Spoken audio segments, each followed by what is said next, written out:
Le championnat du monde de bras de fer d'orteil de pied avait lieu hier dans le nord de l'Angleterre. C'est doigts de fer, c'est ça, les doigts de fer. Alors, comme vous allez le voir, ce sont les gros orteils qui sont utilisés par les athlètes. C'est un Anglais qui a gagné cette compétition, mais il paraît que tous les concurrents ont pris leur pied, de toute façon, quel que soit le résultat. Ready and go!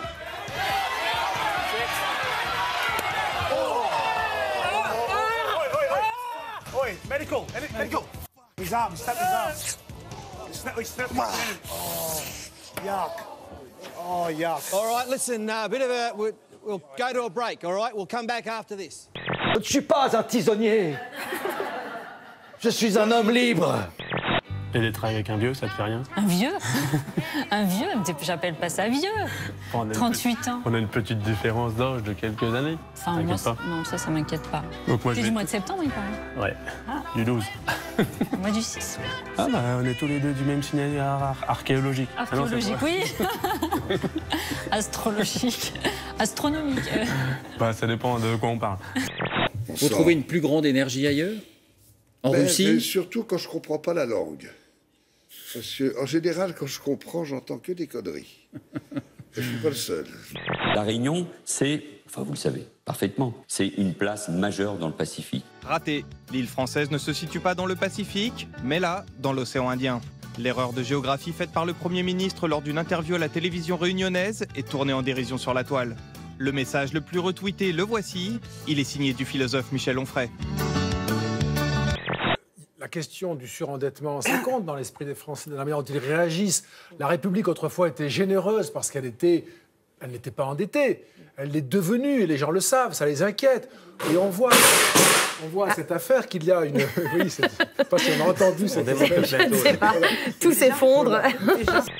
Et visiter l'Europe, en particulier la Russie, qui me fait absolument rêver. Donc, ça vous fait rêver? La Russie, eh oui. L'architecture. Oui, c'est très beau, oui. Mais il y a Poutine. Oui, on va peut-être pas le croiser en camping-car non plus, dans les campings. Si vous le croisez... Ah, enfin bon, si je meurs demain, vous saurez pourquoi. Hein, maintenant, voilà, ça sera pas un accident si je me suicide de 3 balles dans le dos. Oui. Je suis sûr que vous, David Bunanas, même si vous êtes là, entouré de votre métier et de tout ce qu'il y a à faire, vous n'avez pas rencontré cet homme et vous connaissez pas ce que c'est. J'ai rencontré Vladimir Poutine. Bon, bah, c'est très bien. Donc, alors, vous pensez je ne sais pas si je dirais que c'est une grande démocratie. Je dirais pas forcément que c'est le plus grand des dictateurs, mais je dirais pas forcément que c'est la plus grande des démocraties. Du moment où vous ne dites pas que c'est un dictateur, c'est déjà pas mal. Eh ben, écoute, mets-toi une plume dans les fesses, bas des 2 bras, et peut-être ça fera un oiseau rare, et voilà. Dernier top ou flop, ça va vous plaire, les filles. L'addition en fonction de la longueur de la jupe, ça se fait dans un restaurant chinois. Plusieurs restaurants chinois d'ailleurs, ils ont décidé de faire payer l'addition en fonction de la longueur de la jupe. 90% de réduction si vous avez un espace de 33 cm entre le genou et le bas de la jupe. Et 20% s'il y a un espace légèrement supérieur à 7,5 cm. Quand on est nu, ça se passe comment? Alors, top ou flop, ça a eu un succès fou. Il y a des files d'attente devant ce restaurant. Pour avoir la parole dans cette émission, il fallait soit parler d'animaux, soit parler de femmes dénudées. Le combo, j'ai trouvé les deux avec Zaya qui pose toute nue, entièrement nue, pour PETA, une des plus grandes associations de défense des animaux, et qui nous explique en effet que les animaux, c'est la même chose finalement que les humains. Ils ont aussi poitrine, épaules, cuisses, jambes, tout ça, tout ce qu'on mange. Donc Zaya nous encourage à tous devenir végétariens. On peut revoir la photo plein pot pour bien comprendre. Donc vous allez voir que ce défi a pris sur les réseaux sociaux. Ne vous arrêtez pas. Voilà, je continue. Continuez. On voit fleurir tout ça sur les réseaux sociaux. Le challenge ne va pas très loin. Enfin voilà, on ne voit que ça jusqu'au moment où il y a une autre femme qui décide de participer et qui poste cette photo, une photo d'un genre un peu différent. Ah oui. C'est Aimée Fletch qui a subi une mastectomie. Je vous laisse interpréter ce qu'elle dit. En gros, elle dit que c'est pas une bonne façon pour elle de promouvoir la beauté et la féminité. Eh bien, une cousine de la famille des nasoflûtistes, ceux qui font de la flûte avec leur nez, elle fait de la flûte, avec ses tchouches. Regardez. Ah bon? C'est tchouches?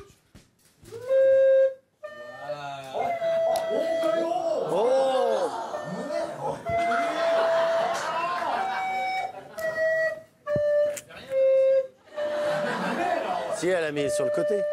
Elle s'en sert pour boucher les trous, en fait. Voilà, bravo, madame. Et on salue les Martiens et les Martiennes, on salue tous les gardes champêtres qui sont nos amis. Plongé dans l'envers du décor d'une épreuve de natation synchronisée. Un réalisateur a filmé des athlètes italiennes pendant leur chorégraphie dans une piscine de la ville de Padoue. L'image a ensuite été renversée. Les nageuses semblent marcher sur l'eau.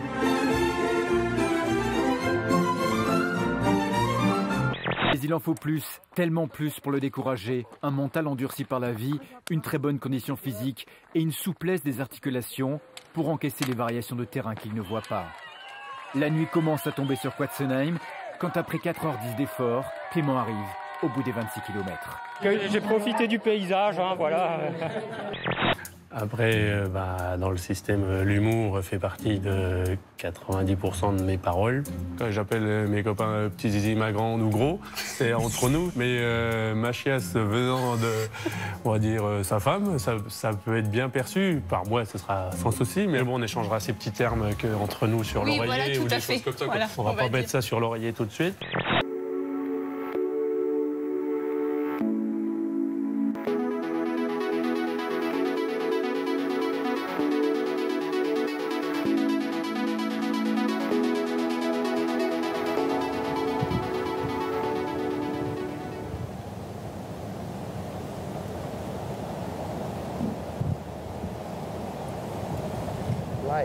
Light.